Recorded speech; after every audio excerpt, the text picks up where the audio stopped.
Hello guys, ayan, for today's video guys, ay papakita ko po sa inyo kung paano po ako magluluto ng carbonara, ayan. So, actually guys, ang carbonara ay iba-iba po yung mga way po ng aking pagluluto. I mean, iba-iba po yung sahog, no? So, ngayon, ang sahog po nito ay giniling. Giniling siya na baka guys. Ayan. Actually naman po guys, pwede din natin sahugan din siya ng tuna, ham, or bacon. Ayan. Depende po sa gusto po ng nag-request po no, sa mga kakain. Ayan. Kung makikita nyo po, niluluto ko po dyan yung pasta no. Yan. Yung pong pinakauna kong ginagawa pag nagluto po ako ng carbonara. Ayan. So, malapit na po talaga yung maluto guys. Tapos, i-drain natin yan syempre. And after that ay ihanda na po natin yung ating sauce. Ayan. Kung makikita nyo po dyan, yellow po yan guys, ay star margarine po yung ginawa ko pang gisa guys para manuot po talaga yung sarap. Ayan. Para masarap po talaga. Hindi lang basta carbonara lang. Yung talagang may yung parang may touch po ng pagmamahal. Ayan. So, inilagay ko na po dyan yung garlic natin na frozen. Ayan. Siyempre, yung ating sibuyas na puti. Yan po talagang ginagamit ko po pag nagluluto po ako ng carbonara. Para, siyempre, kailangan natin ng white sauce po talaga sa carbonara, guys, no? So, yan. Yan po ang ginagawa ko po. Ayan, nilagyan po natin ng paminta. Siyempre, ako guys, pag nagluluto po talaga ako, halos lahat po ng aking niluluto, yung paminta ay talagang ginigisa ko po yan ng maayos dyan. Ayan, para kakaiba po talaga yung amoy. At eto pa guys ha, eto po para sa kaalaman po ng lahat. Pag ginigisa po natin kasi yung ating paminta, bago natin yan, no? Sa mga pagluluto po natin. Ayan. Yan po ay nagiging isa po yan sa mga way, kumbaga parang natural preservatives po. Hindi po talaga napapanis, I swear. Sa ilang taon ba naman na ako ay natutong magluto, no? Na natapos ko yung aking pag-aaral sa pagluluto. Ayan. So, dyan ko po talaga napatunayan na ang paminta, pag ginigisa mo po, ay hindi po talaga mapapanis ang iyong niluto. Ever since pa po guys. Ayan, promise. Ayan, tips ko po yan sa inyo.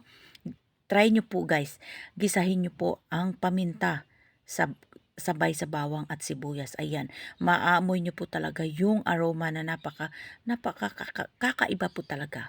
Ayan, so inilagay ko na po yung ating giniling dyan. Ayan, kung napapansin nyo po, nasa kaibang kawali po yung giniling natin. Dahil sobrang frozen po. So, hindi po magiging perfect yung ating lasa pag halimbawa frozen po yung ating giniling, no? So, ayan, siyempre may mga impurities pa yan. Kaya bago natin pakuluin, ayan. So, kailangan talaga na naluto na po ng mahiwalay sa kawali, no? Magkahiwalay sa ibang kawali. Ayan. So, hindi ko naman nilagay lahat dahil sabi naman kasi ng alaga ko, konti lang ng giniling para lang may lasa. Ayan. So, kung nakikita nyo po, ayan, mushrooms po yun ang aking inilagay. Ayan. Ako po guys, kahit luto na po yung giniling dyan, no, sa kabila. Kahit luto na po yan. Iba po kasi talaga pag sinosotay po talaga natin, no. Ayan, gigisahin po talaga natin yung parang medyo tostado na po, pero wag naman po na sunog, ayan. So sa puntong yan, hindi natin yan pwedeng iwanan dahil kailangan natin yan ng halu-haluin para wag din magtutong kasi magiging iba din naman yung ating white sauce, no? Magiging brownish po pag nasunog. So may iba talaga yung lasa. So ayan. So talagang nakamatsyag ka po talaga diyan habang hinahalo po 'yan. Ayan. So siyempre, recap po no, yung ating ayan. Ayan, inilagay ko na po dyan yung ating cream of mushrooms. Ayan, yung cream of mushrooms guys, ay nabibili lang po natin yan sa supermarket. Ayan, no? Cream of mushroom. Dahil nga po, may halong mushroom sauce. Siyempre, may touch po talaga. May aroma ng mushrooms. Ayan. Sa puntong yan, hinihanda ko po yung gatas. Ayan, binutasan ko po yung evaporated milk dyan. So, isang lata lang. O, tingnan nyo po guys, marami na po. So, yan po ay para po sa 1 kilo na pasta. Ayan, wala pong selebrasyon guys ha, pero talagang normal lang po talaga sa kanila yung halos everyday kakain sila ng mga pasta. Ayan, iba't ibang pasta na po talaga yung naluto ko para sa mga alaga ko na ito. Ayan, yung Charlie Chan, ilang beses ko na rin pong naluto, no? Ayan. So, isang pouch din po ng Nestle cream. Ayan. So, ang purpose po ng paglagay ko po ng cream of mushroom ay magbibigay po siya ng stickiness at yung sarap po ng cream of mushrooms, no? Ang mushrooms ay nandyan na. Ayan. So, siyempre, konting tikim para naman alam natin kung ano pa yung kasunod natin na ilalagay. Ayan. So, nandyan po yun. Ayan, kamay po yan ng aking alaga. Siya po yung tagahalo. Ayan. Dahil nag-aabang na po talaga siya. Sabi niya, Mamang, nagugutom na talaga ako. Naaamoy ko. Nasa kabilang bahay daw siya.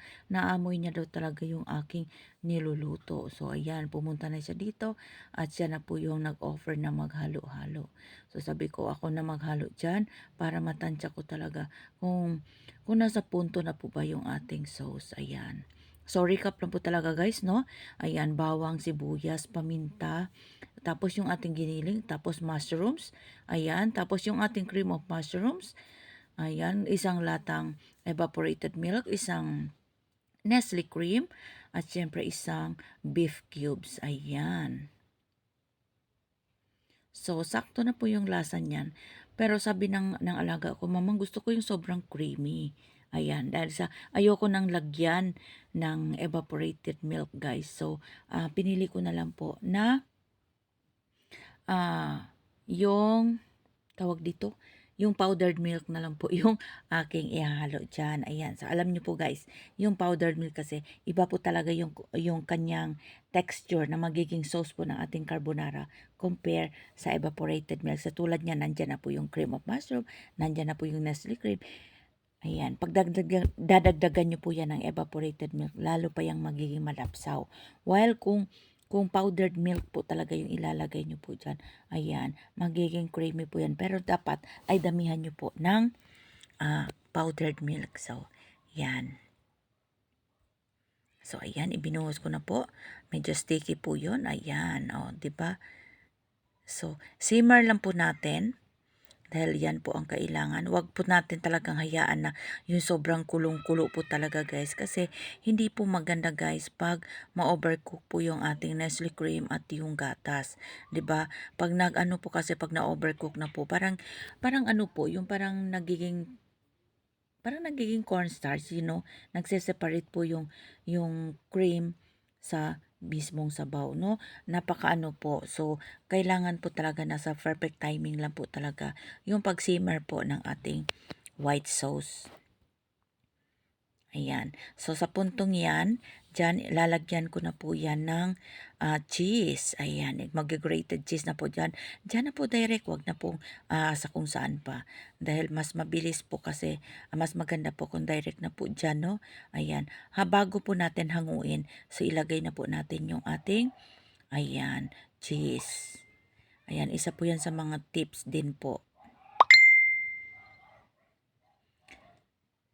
Cheddar cheese po yung aking kinaskas dyan. Ayan, kinaskas. Ayan. So, ayan, sabi ng aking alaga, Mamang, pwede na ba akong kumain? Sabi ko, well, pwede na. Luto na rin naman. So, ayan. Sa puntong yan, guys, medyo natagalan akong bumalik dyan. Pero napaka-slow fire lang po ng apoy. Kumbaga, sinisimmer pa po yan. Ayan, umuusok-usok pa. Ayan. So, naghanda po ako ng pasta po para po sa kanya. Ayan, para makakain na rin naman po. So, kasi sabi niya kasi, parang nagugutom na rin siya na naaamoy niya pa lang daw yung lasa. Ayan. So, ayan po yung aming shadow. Palapit na po kami sa kawali, guys, no? Siyempre, wag nating hayaan na magiging bakante po yung ating pagluluto, no? Dapat andyan po tayo nagsasalita. Kahit voice over man po ito. Ayan.